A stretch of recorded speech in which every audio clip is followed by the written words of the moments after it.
umse ame take what of me.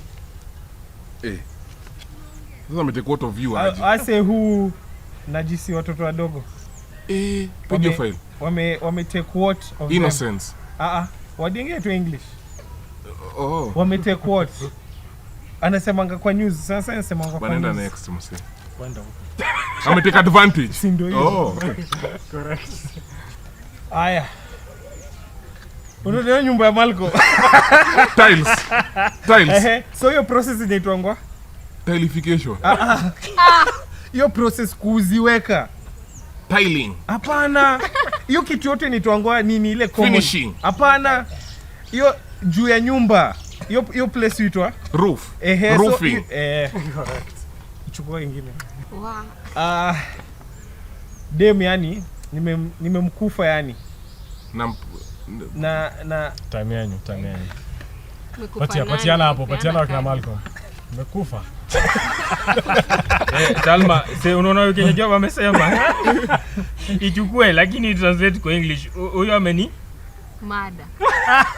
Ameni kunywa, ameni drink, ameni wa. Yo kitu ni kufanya nini Salma? Ameni kufia. Ameni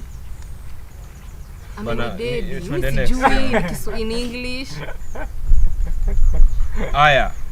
Hizi ni vitu zenye unapeongwa, unaambiwa grow up unazo. Alafu ukifika mkubwa unaanza kuzifuata. Hizo ni zinaitwangaje? Guy. Unaona venye wako rino na konga mambo waswaito hizo mavitu. Mila na desturi. Hizo ni ma kwa English.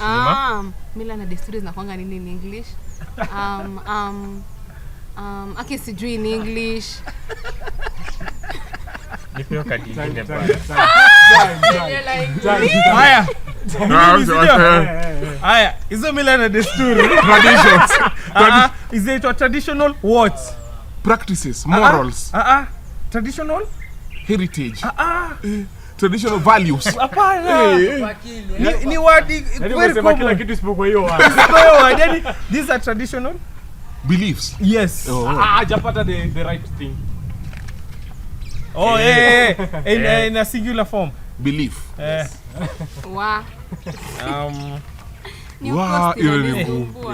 Yule ni ngumu mse. Turudi kwa ile shamba. Shamba? Nikienda acquire. Nafanya nini? Una buy. Na jina ingine? Purchase. Yes.